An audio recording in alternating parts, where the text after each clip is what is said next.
I've been thinking about how fragile creative time really is. Not time in general. I mean, the hours when you actually feel awake, curious, switched on enough to make something that didn't exist before. Those hours disappear so easily between emails, logistics, life, even moving tripods around. You blink and the whole day is gone.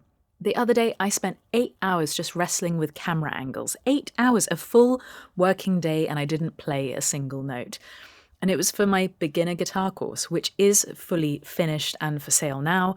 But still, 8 hours on setup, on focus, on perfection. And I just thought, okay, yeah, I am doomed because AI doesn't need to do that. But creative time is fragile because the world doesn't protect it for you. Studios get noisy, neighbors get loud, deadlines pile up, life expands to fill every inch of the day. Cal Newport says in Slow Productivity, deciding what not to do is as important as deciding what to do. And that line hit me. Most of us treat focus like a luxury, but it's actually survival. Creative work needs stillness, and stillness doesn't survive in a schedule built for constant motion. The danger is we wait for the perfect block of time, the clean studio, the clear mind, the ideal lighting, and those conditions never arrive. Elizabeth Gilbert writes in Big Magic, "Done is better than good." And she's right. That's how I've learned to think about creative time. It's not about perfection, it's about participation. There have been times I have uploaded something before it was truly ready. And yes, sometimes I look back and I think, oh, blimey, I should have spent more time on that. But when you do hit publish and when you share it anyway, the response is almost always better than you feared. And it gets it off your brain. It lets you just move on. Cal Newport also says the key to meaningful work is the decision to keep returning to the efforts you find important, not in getting everything right every time. And that's the game. You keep returning. There's this tension right now between creativity and convenience. Software wants to make everything faster, from just drum tracks to full AI songs. I've used Logic's session players. They're brilliant, they're fun, they save time, they protect fragile creative hours.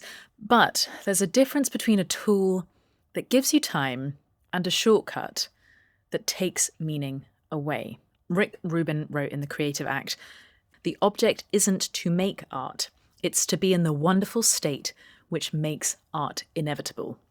If technology helps you get there, great. If it takes you out of that state, if it flattens the human part, it's not helping. I keep coming back to just one song that I wrote when I was 19 called Cafe Vivaldi. Every detail in that song is true. Queuing in New York for hours to play 2 songs at an open mic, drawing number 3 out of a hat, performing to strangers, hearing the lyrics of the song in real time. Elizabeth Gilbert says, "These days I'm far more moved by authenticity than originality." And that's why fragile creative time matters. It's in those small, real, inconvenient moments that authenticity lives. If I'd tried to manufacture that song with an AI prompt, it might have rhymed, but it wouldn't have remembered the cue, or the laughter between songs, or the way my hands shook before I played. A friend of mine recently became a dad, and he told me about rocking his daughter for 3 hours one afternoon, just desperately trying to get her to sleep. Once she was asleep, he couldn't move. He couldn't do anything productive, but it became the most peaceful moment of his week. And that story stuck with me because that's also what creative time really is. It's never bulk time, it's fragile, quiet fragments that you have to recognize and protect when they appear. Oliver Burkeman writes in 4,000 Weeks, "Productivity is a trap. Becoming more efficient just makes you more rushed, and trying to clear the decks simply makes them fill up again faster." We can't wait for the decks to clear.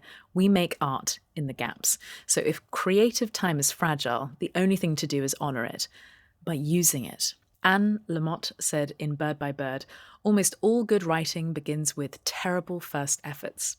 You need to start somewhere. The same goes for songs, videos, paintings, anything. use the 30 minutes you've got, use the messy morning light, use the broken tripod, because fragile creative time doesn't expand, it disappears. And the only way to keep it alive is to spend it.